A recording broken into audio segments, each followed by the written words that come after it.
Hey guys, this is Martin, aka Modest Intentions, and I have a song coming out on Viper Recordings 2 days from now. So I decided to put together a small video showing you guys how exactly I created bass lines for this track. So I'm going to play a short preview so you can see and understand what I'm talking about. And also guys, if you like what you're hearing, please do not hesitate to click the link below and pre-save the upcoming release.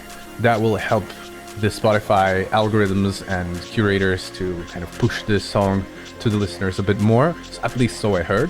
So, you know, anything we can do to help me push my release, I would appreciate any help. Now, let's hear the demo.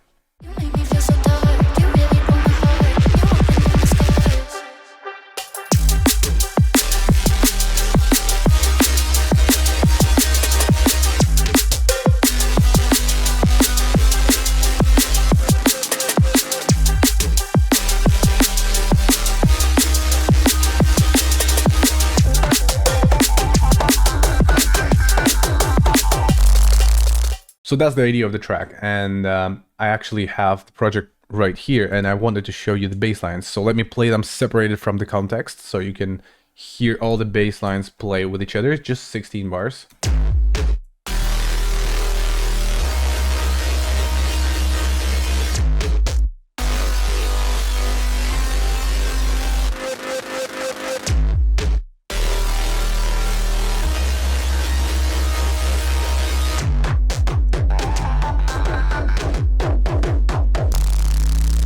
There's like a little synth on top. And I think, yeah, there's a little switch up right here.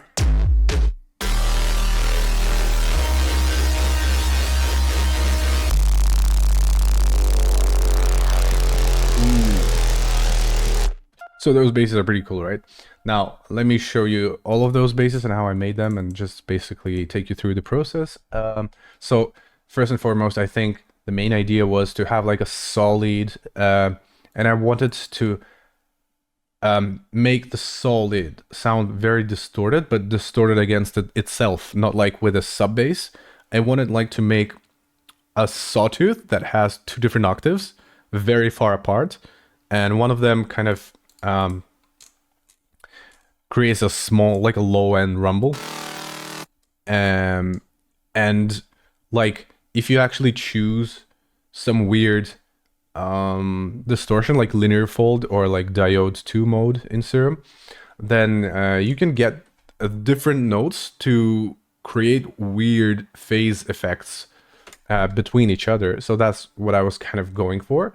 That's why, like, when you play this lead in solo, it sounds more distorted than when you play in the notes separately.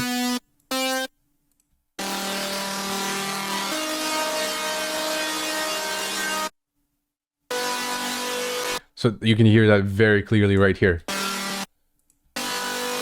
Like if I were to play any of these notes in isolation, it doesn't sound half as distorted. But there's some form of relationship between the two of them when the octaves are far apart from each other. That creates that kind of a sound. And I just kind of fell in love with it recently and been playing around with that.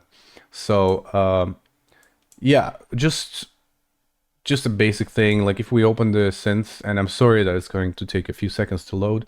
It's a very basic sawtooth. Very important thing I did here was I added like a unison layer right here to give it a little bit more mono compatibility. The A oscillator is really full 16 unison voices. And I think the secret to the synth here is the linear fold mode and distortion. So if you actually turn it off, it kind of more or less distorts as well, but that might be because of stuff happening right here. There's a bit of rift, there's a bit of climax, so let's turn that off. So it does kind of create like that roar or like rumbling naturally, but you want more of that, try using linear fold, but be careful with it. If you use the drive higher than like 10-15%, I know you can't see me changing the knob. It's lagging a little bit. The project is really laggy, but you hear what happens. It instantly turns into noise, so you have to be like really subtle. You hear what happens when I turn it on and off? So I added like a P42 Climax, one of my favorite saturation plugins. I think that this plugin, what it does is it kind of creates very gentle saturation, but for whatever reason, it feels like it just has more steps than any other plugin. So like I tried everything, Saturn, Sausage Fattener, Rift, Thermal.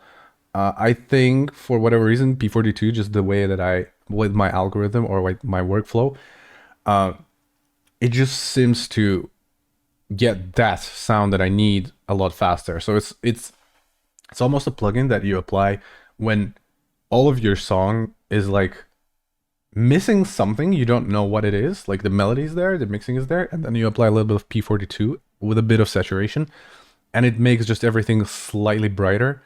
Let me show you. As we can see, it also cuts off a little bit of high end, probably because I'm using a low pass filter here, but I think that's my choice to kind of EQ it, because you can use it as an EQ a little bit as well. But yeah, it's pretty nice. It's very subtle as well. It's only 41% dry signal. So sorry, it's 41D, but it looks like it's 41% wet. So I'm doing like parallel saturation right here. Then I'm adding a bit of a rift here. We'll talk about that a bit later. So the whole idea was to make this synth work. So if I turn off all the effects right now and distortion, and let's imagine we just have just a melody and a default sawtooth. That's the default sound. It already has this rumbling, as I mentioned before. Like it just occurs kind of naturally from two sounds being far apart in the same exact sawtooth, but being far apart in octaves.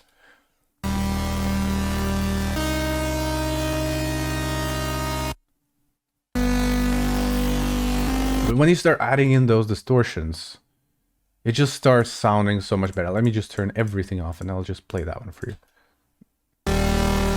You see? It's very imperfect, and I kind of like that. So I added a bit of hyper for space. I added a bit of compression for, I guess, for loudness. I'm not sure I'm using it here. Let me check. Oh yeah, it's just a bit pushed. Then I used this weird EQ here, but I think it didn't quite work, so I carved it back out right here. And this is not something that you can just do by ear. This is sometimes like you need a bunch of reference tracks to play along, so you can actually make things happen. And you can see that I am doing like stuff quite illogically right here. And you should be asking yourself, Martin, you're a full-time mentor. How can you be doing stuff so randomly? And yeah, you can see there's EQ, EQ again. This is a bad EQ too. Like there's a equalizer, and there's another one. So I'm basically like adding some stuff right here, and then I'm removing it back out. I will give you an honest answer, but please be prepared for this one. The truth is, at the peak level performance, however good you are as a producer, if you really want to go for a unique and fat track, there's no straight path. Like you absolutely have to be a bit all over the place, a bit chaotic, and use your ears more than usual, your experience more than to the best of your ability, and there is no rules for like higher level production, because it's a bit trial and error. Otherwise you're like very repetitive and you're basically remaking someone else. So you gotta figure it out. And there's no, and I know I'm trying to Rick Rubin myself out right now of this like situation, but it's true. It's like, this is kind of like a result that I would have achieved through direct, let's say, recipe of a synth, but I decided to just keep moving things around to make it sound different, if that makes sense. Now, rifts, I'm just using like a preset here for a bit of... I don't think I'm actually using it here, so it's turned off, but I kind of liked it, so I wanted to implement it, and I ended up not doing so. By the way, guys, that's my Discord, so ignore it. Yeah, so that's where we are, and I added like a bit of Valhalla room, which it's not here right now, but I'm actually using it in the pre-drop, so you can see it right here. It says Valhalla room. Let me play the synth. I don't know why it's not playing.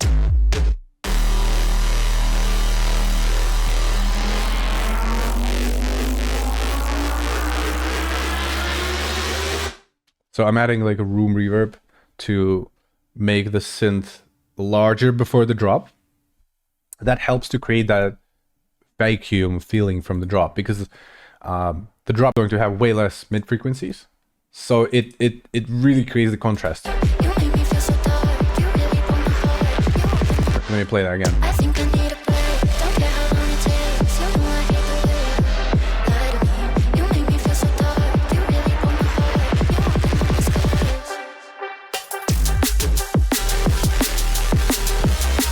There you go. So that was the initial idea, and I think first time I did it, I just added like a sub bass. And the sub bass is, you know, my recipe, guys. It's the generic sub bass. I don't think I even added any harmonics. Let it load. It's taking a second, but yeah, it doesn't have any harmonics. It's like a default sine wave. So I'm using that, and I was first using this for the drop. So just these two sounds, like a sawtooth and a sub. Sorry about this.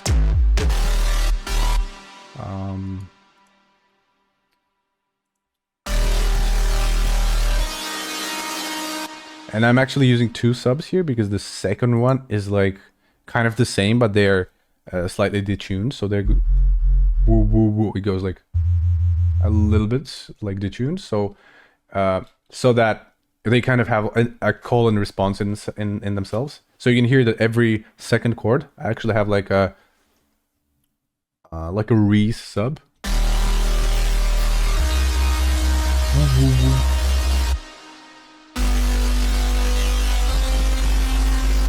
Let me just play the subs to you separately.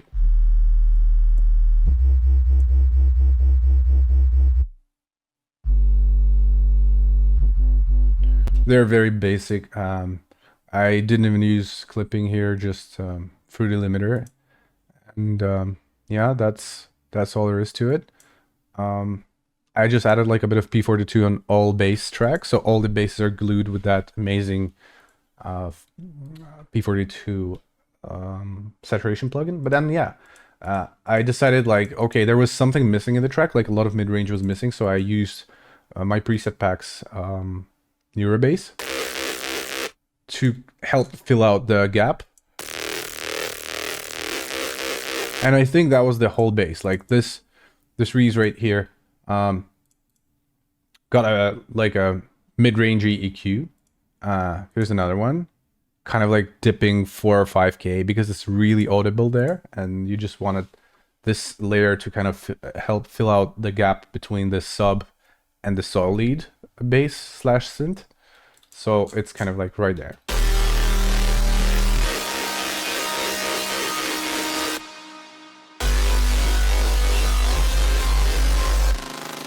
And then if you look at mid basses, I got a few really small, like, I don't know what to call this. Basically, it's also from my preset pack, just maybe slightly modified. You can find all my presets on my Patreon if you need them. Yeah, I just kind of create like a fast sound and followed it up with one more. It sounds really strange. Like I have no idea how to recreate that. I just made it kind of randomly. I just wanted something that sounds really spontaneously loud. So that's how the intro basses came to, like, intro steps came to life. Most people hear 3 steps. There's actually 2. And I'm actually using like a third sub bass. which is like a knocking sub bass. So that makes it feel like there's 3, because when there's a second hit, there's no mid bass and only the sub bass, so it feels like a separate hit. So that's what it does. Actually sounds pretty cool. Let's look at the mixer track. Mid basses, making sure to give more space to the sub, so high passing stuff. A bit of saturation, of course, just to make everything dirty. This mix is pretty dirty, but I kind of like it. Just a random preset. So everything sounds too clean without it.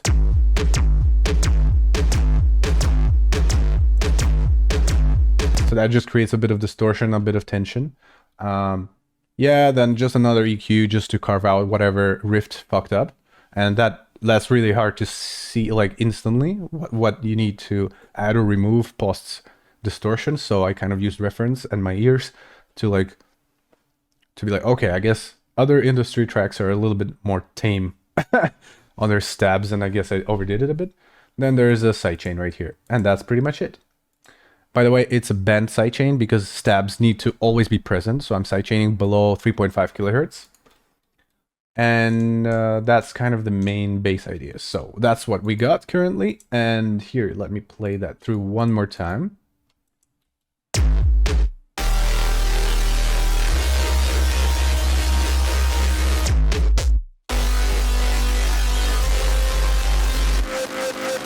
There's a little switch bass in the end.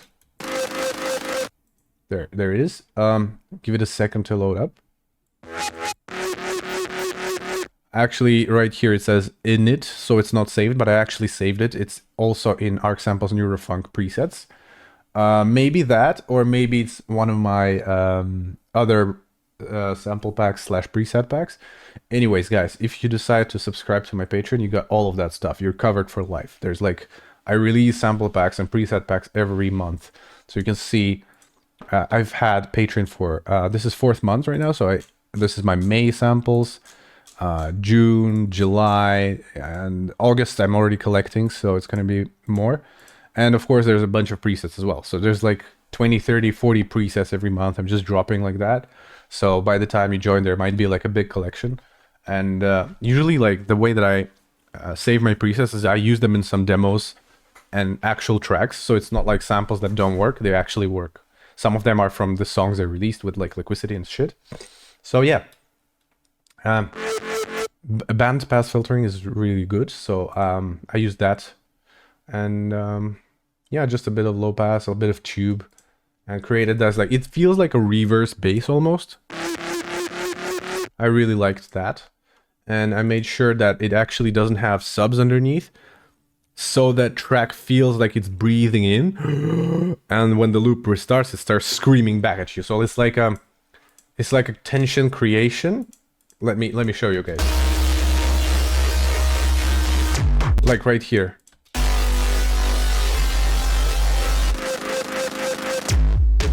Bam! So it kind of creates this tension, then a little pause, and then wah, full power. So that's kind of the idea behind it. Then there's a couple of really cool basses right here. I really love to use bass lines like that. I actually got a track coming out on Manifest Recordings in November. I will quickly show you partially the second drop. It has a very similar bass. This is one of my favorite bass recipes.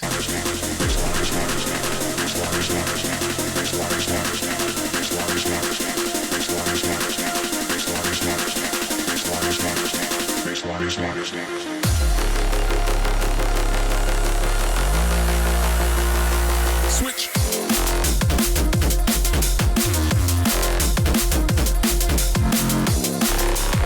So those bam, bam, bam, bam, this is my thing. I really love them. I learned that from Codex in 2015. In case if you don't know who that is, Codex is used to be a very prolific drum and bass producer from maybe 2012, 13 up to 2018, I guess. And he's still, I guess, producing, and I guess he's still around. But I don't think he focused on drum and bass as much. But the guy basically had a really good time producing Neurofunk back in the day, and taught me a few really important lessons in music production. And yeah, one thing I learned is those amazing stab basses, which I think are his signature. He learned to do that in Massive. So I'm not using Massive anymore, but I still kind of try to adapt the technique.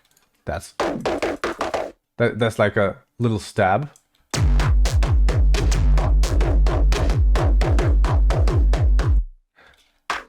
It's basically like a lot of movement and coarse pitching. So you can see LFO3 is connected to coarse pitch from both oscillators.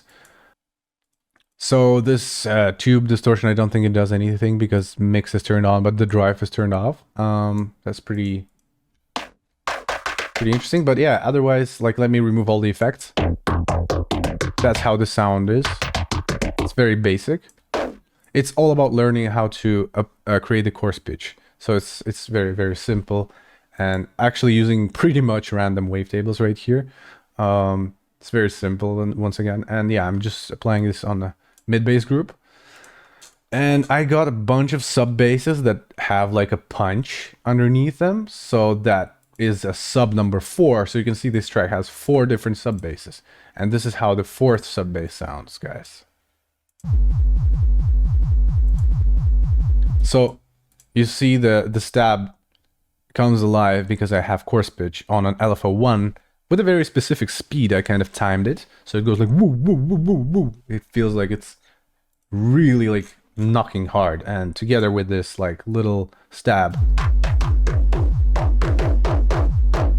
so that sounds pretty cool if you actually play it in the mix. Let me do that. Just give me a second. There's like a little stab underneath it as well, but that doesn't matter for now. Yeah, that's kind of how it sounds together with all the drums and everything. You can see there's a little synth on top, so let me turn that off. And I'm actually using like, I love to do this. I like to use like a little percussive sound. You can see what I'm doing here. That helps along with the transient of the stab.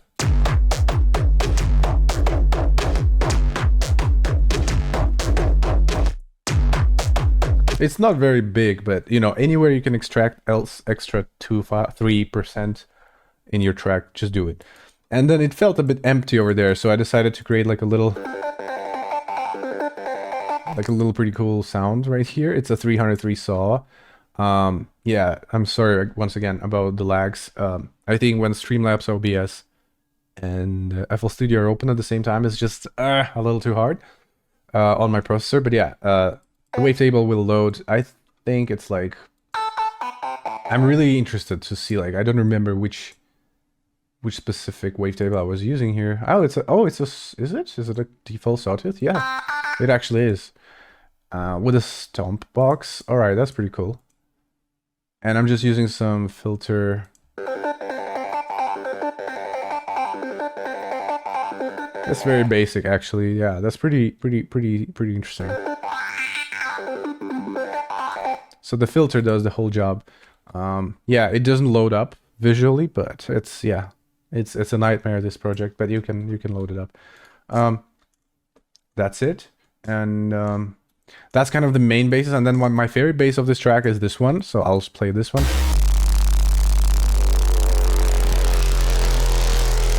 It's heavily inspired by Noisier Running Blind, quite obviously. So this is the main bass. It's also available on my preset pack, and I created like a very slow portamento. So it slowly goes lower and lower. It's just a little bit of white noise on a sine wave and tube distortion. So thing with my presets is that I make sure that everything is very accessible, like very simple to understand. I want people to actually be able to deconstruct and reconstruct my presets. So that's why I'm kind of like trying to do like simpler presets. And then the second preset here is this one.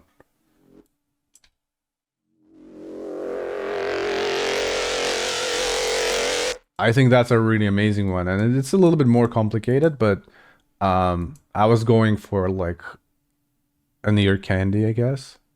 Um, yeah, it's a bit laggy again. I can't even change LFO, but yeah, this preset is pretty massive.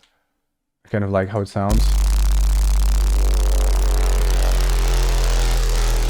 So 2 more LFOs for coarse pitch, which doesn't really do much in this particular sound because the sound doesn't really have any attack. So like coarse pitch is kind of cut off because I probably remade this from a different preset. So yeah, all the presets, you know where to get them. Some of them are slightly readjusted. Right here you can see LFO 3, and I'm using that on fine tune to create that whoa, like a little note shift feeling that the bass has. That little tremor is made with this LFO on oscillator B fine tune. So I guess those are the bases, and let me show you. Like, there's a very simple editing, so I'm trying to make sure that whatever presets I'm using, they're just adding a little bit, sorry, like preset, not presets, whatever saturators or like post effects I'm using, I'm trying to make sure they're just making the sound a little bit more organic, because the sound that comes out of the DAW, just like out of pure synthesis,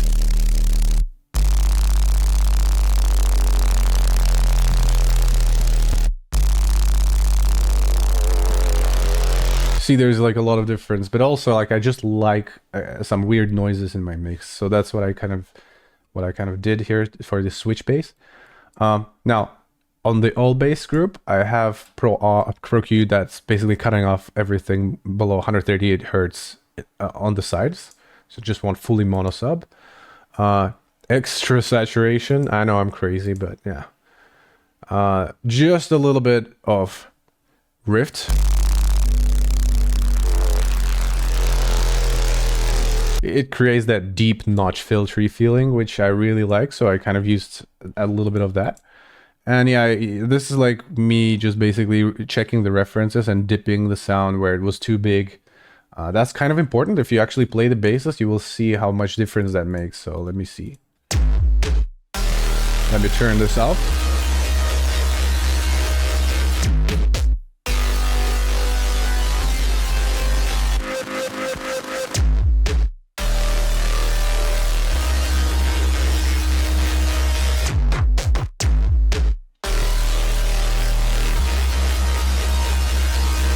I think because of all the distortions, it just doesn't do much anymore, but yeah, I can still hear a little bit of difference, and I guess that's important. Yeah, this is just for low pass reasons.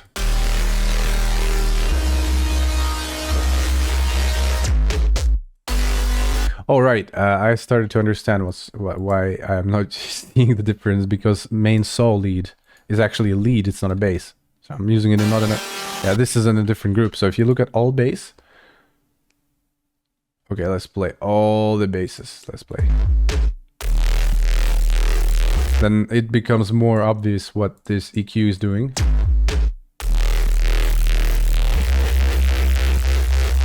So it creates like a little bit more nasal feeling because it's going to be filled out with the main saw lead's lower octave. So I feel that's fine. And just a bit of limiter, like choosing the maximum loudness for a particular sound. Really weird mixing on this track, but I kind of like it. That's kind of it. The drums from this track are available in one of my sample packs. I think it's June, right? Oh, it's probably May. I'll show you. Yeah, this is the drum loop from this track. So those are the drums from this song. You can actually have them as well. Yeah, I don't want to make long videos. I make a lot of breakdowns on my Patreon. There's a few more tracks from Liquidity that you can see me breaking down. Hope you enjoyed this video, and I'll see you around.